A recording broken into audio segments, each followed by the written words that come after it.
My name's Ryan, and you're watching That Random Geeky Guy.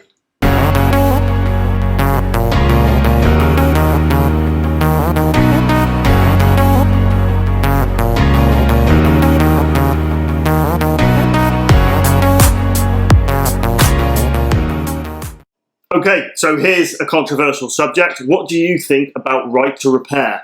Well, sat in front of me today is a product from iFixit. Now, they are ambassadors of the right to repair, and rightly so, but we'll talk about that a little bit later.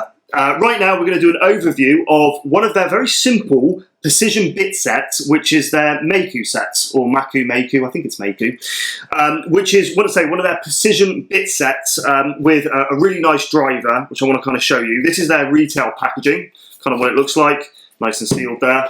But this is actually the kit and set that I use, which I kind of want to show you through. So please ignore the really cheesy stickers. I've got a ROG sticker on the front, Razer sticker on the back, and there's nice wear and tear all over it. But I use it, which is what it's kind of all about. So what I want to do is just give you an overview of this so you know what to expect, what you're going to get if you went out there and purchased one of these kits. I do want to highlight this isn't a sponsored video. This is just my own thoughts and feelings around using one of these wonderful precision bit sets from iFixit.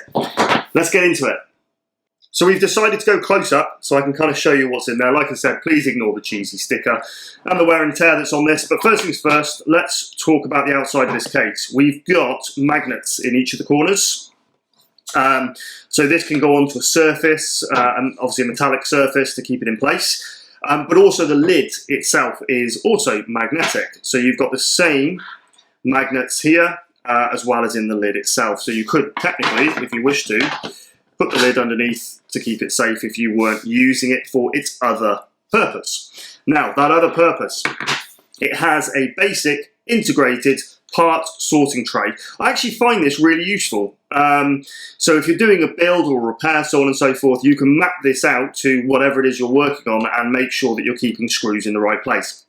Very simple, very cleverly thought out, and a use for the lid rather than it just being a lid.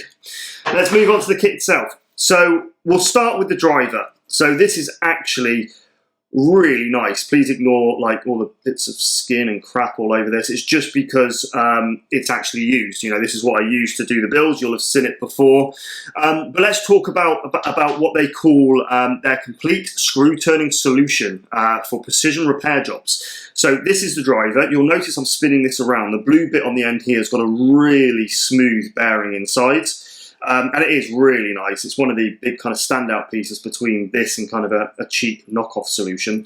And it's good because it means when you're holding it in your hand like this to turn, you've got good grip, good control, but it's also turning really smoothly within your hands. And you'll notice then your fingers are gripping over this textured edge. So what they call it is a custom handle with 2-zone grip profile, providing up to 8.5 Newton meters of torque. Essentially, it's just grippy. It means that it gives you the ability to put some force into something if you're trying to get it nice and tight or undo something that is already tight. Then in the end, you've got your normal fixing place for all of these bits here, which we're going to move on to shortly, but this is magnetic. And actually quite good, fairly strong as well in terms of magnetic. So yeah, that's the driver. I find it comfortable. I find it very usable. It's good. Let's pop that back into there.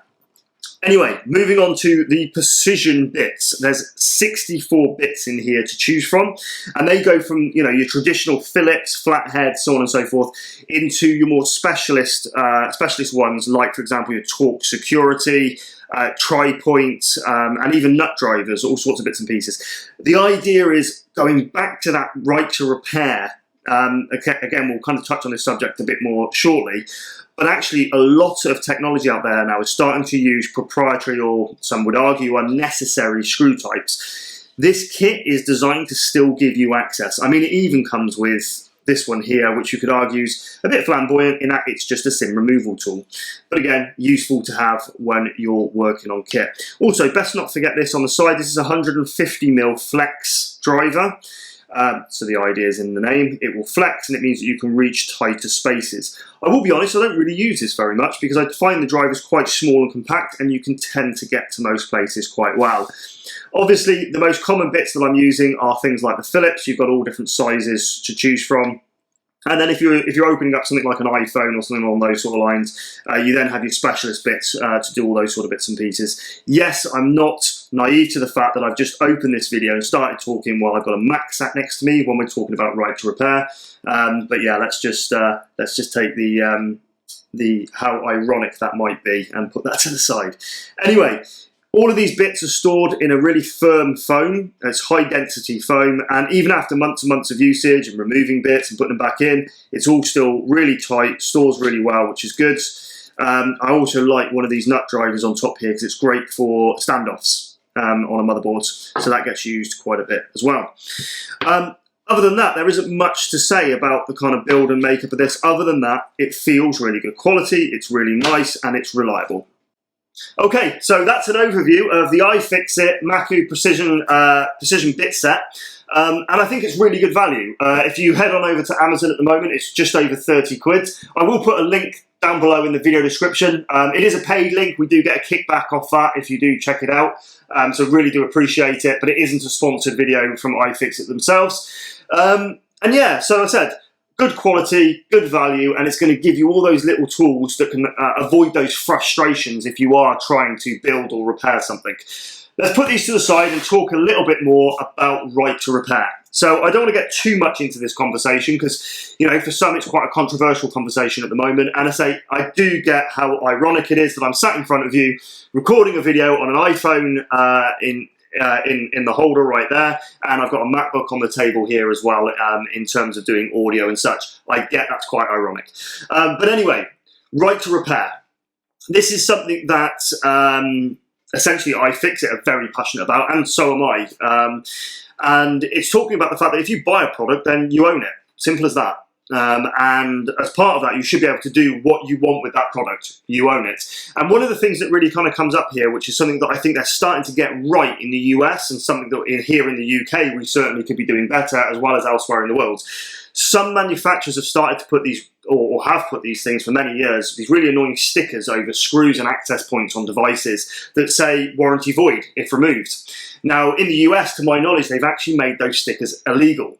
The point being is that all that does is just create an environment where either A, you're increasing e-waste, which is probably the most likely one, or B, these manufacturers are pushing people back to them, back to their repair centres, and increasing their revenue streams, because their repair centres, so on and so forth, aren't going to be doing these repairs for cost price or an effective price of what you could repair it for, and ultimately it's another revenue stream, rather than a focus on longevity, quality, and the future of their product, and the future of our world, of our globe, of our environment, by increasing things like e-waste. So iFixit, I think that's kind of the reason I'm sat in front of you doing this video. They've got a great culture around actually having the ability to repair your devices, and this is where actually they go further than products. They offer a huge amount of free tutorials on how to do different types of repairs whilst using these kits, and they're free of charge, and they're on their website, and it's encouraging people to actually repair devices as opposed to just throwing them away and buying another one. So kudos to them. I think it's a great idea. If you've got any comments at all on the right to repair, I know that could be opening up a can of worms, but also if you've got any comments at all about this iFixit kit or any other one at all, stick them in the comment section below. I'm sure people will be really keen to get involved in that conversation, as would I. If you like this video, give it a thumbs up. If you dislike it, it's thumbs down.